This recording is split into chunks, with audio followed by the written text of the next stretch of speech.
11 signs that the slow motion collapse of the US economy is far more advanced than most people think, Michael Snyder reports. The fact that economic conditions are getting worse is certainly not good news, but it's better to know in advance what's coming. After 4 years under Joe Biden, the US economy is a giant mess. We've been witnessing a slow motion collapse right in front of our eyes, and those at the bottom levels of the economic food chain have been experiencing more pain than anyone else. Of course, this is one of the biggest reasons why Donald Trump won the election. Large numbers of poor and working class Americans are desperate for change. Unfortunately, economic conditions have continued to deteriorate since early November. The following are 11 signs that the slow motion collapse of the US economy is far more advanced than most people think. 1. When the economy is in good shape, holiday spending increases each year. In 2024, only 16% of Americans say that they are going to spend more than last year, and 35% of Americans say that they are going to spend less. Americans this holiday season say they are seeing a ghost of Christmas past inflation. The CNBC All-America Economic Survey finds inflation is still haunting the buying public, leading to what's shaping up to be just an average season for retailers. Just 16% of respondents say they will spend more, down 2 points compared to last year. 48% say they'll lay out the same amount for holiday gifts, up 5 points. At the same time, 35% say they will spend less, down 2 points as well. Number 2, the number of job openings in the US is now the lowest it has been since January 2021, but unlike January 2021, we don't have a pandemic to blame our poor performance on. US job openings tumbled last month to their lowest level since January 2021, a sign that the labor market is losing some momentum. Still, posted vacancies remain well above pre-pandemic levels. The Labor Department reported Tuesday that the number of job openings dropped to 7.4 million in September from 7.9 million in August. Economists had expected the level of openings to be virtually unchanged. Job openings fell in particular at healthcare companies and at government agencies at the federal, state, and local levels. Number 3, the manufacturing numbers that we are getting are extremely dismal. For example, the Philadelphia Federal Reserve Manufacturing Index just experienced an extremely sharp decline.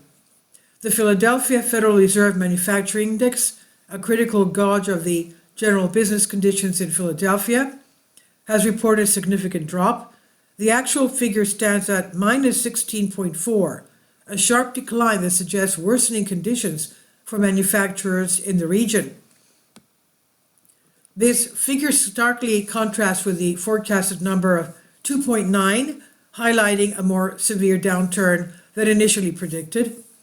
Analysts had anticipated a positive shift, indicating improving conditions, but the actual data presents a different, more concerning situation.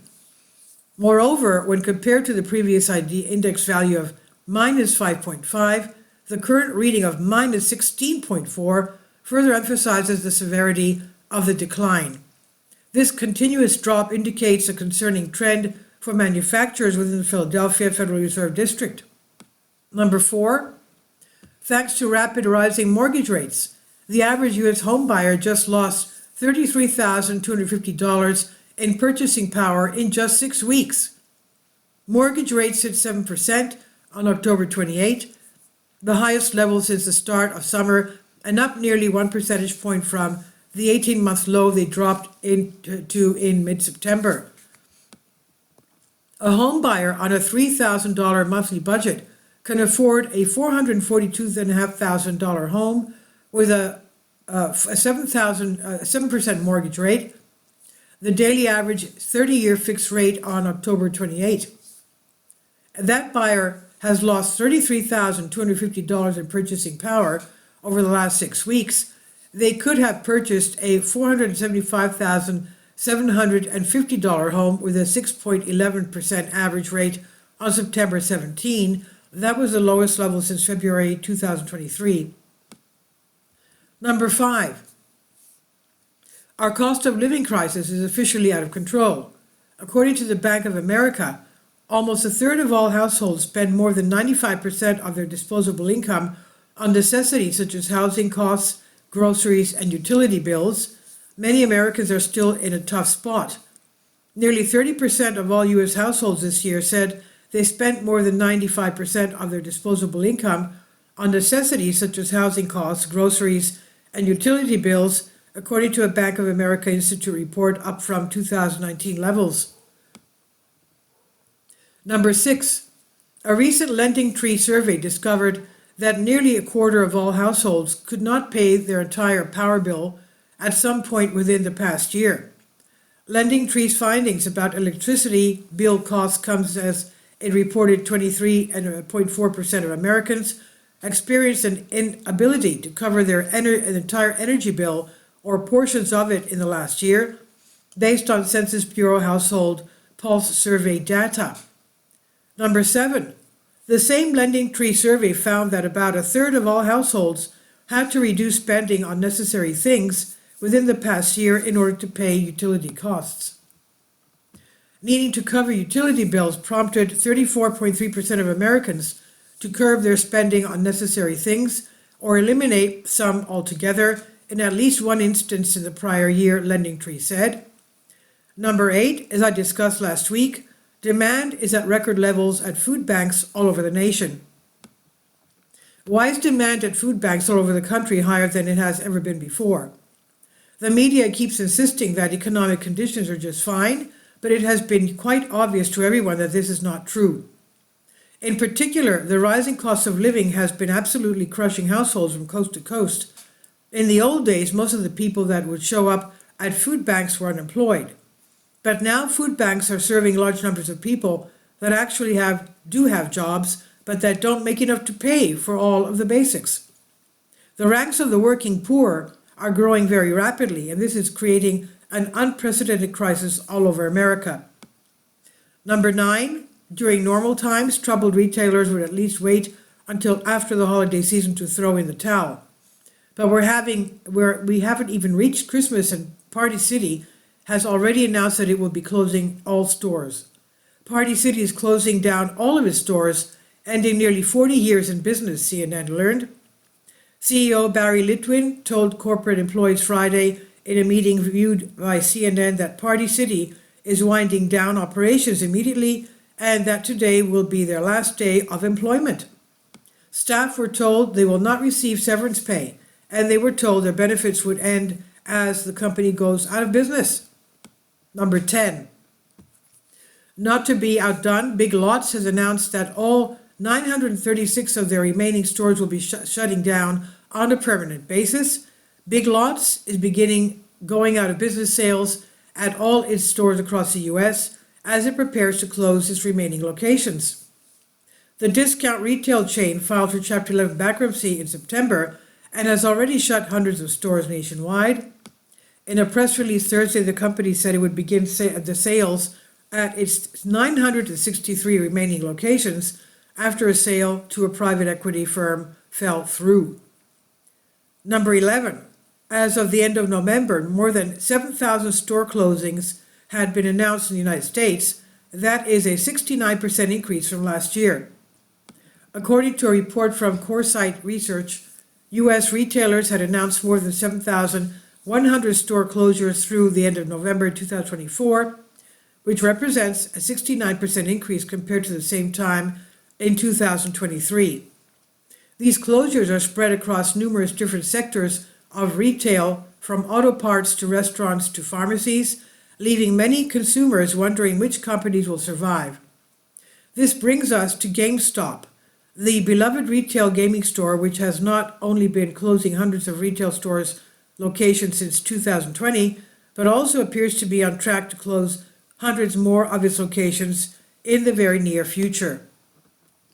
And this is what a failing economy looks like. Last week, a prominent mall in downtown San Francisco was empty of shoppers in the middle of the afternoon. Look at all of these beautiful Christmas decorations that the Croker Galleria Mall in San Francisco. It's 4:47 p.m. and everybody should be shopping and buying Christmas presents for their family, but nobody is in this mall. There are only 3 stores left that are open here. The escalators hum on inside this beautiful but empty decorated mall. Outside on Market Street, the fentanyl addicts folding over. Of course, the lack of shoppers in that particular mall is just the tip of the iceberg. Unfortunately, the truth is that downtown areas all over California are crumbling under the weight of homelessness and drug addiction. California's biggest downtown areas are crumbling, and like cities like Los Angeles and San Francisco, the economy is drying out. They've made countless headlines since the pandemic about their streets, where businesses are quickly pulling out due to high crime rates and low consumer passage. The number of drug addicts in America is at the highest level ever. The number of homeless people in America is at the highest level ever. They're victims of our slow motion economic collapse, and the holidays will not be very happy for them. So if you still have food on the table and a warm home to sleep in, you should consider yourself to be incredibly blessed. Sadly, more Americans are being forced out into the streets with each passing day as the slow motion collapse of our economy accelerates. This is by Michael Snyder on the Economic Collapse blog. Please leave your comments, and thank you for your support. About the author, Michael Snyder's new book, Why, is available on paperback and for Kindle on Amazon. He's also written 8 other books available on Amazon, including Chaos, End Times, 7-Year Apocalypse, Lost Prophets in the Future of America, The Beginning of the End, and Living a Life That Really Matters. When you purchase any of Michael's books, you help to support the work that he's doing. You can also get his articles by email as soon as he publishes them by subscribing to his Substack newsletter. Michael has published thousands of articles on the Economic Collapse blog, End of the American Dream, and the Most Important News, and he always freely, happily allows others to republish those articles on their own websites. These are such troubled times and people need hope. John 3:16 tells us about the hope that God has given us through Jesus Christ. For God so loved the world that he gave his only begotten Son, that whosoever believeth in him should not perish but have everlasting life. If you have not already done so, we strongly urge you to invite Jesus Christ to be your Lord and Savior today. Please leave your comments, and thank you for your support. Finally, support my Patreon account. The daily posts are 5 videos daily, and they are totally different from what I have on my YouTube channel. Thank you so much for your support and that you find all my content so interesting. You'll find the Patreon account details in the description box below.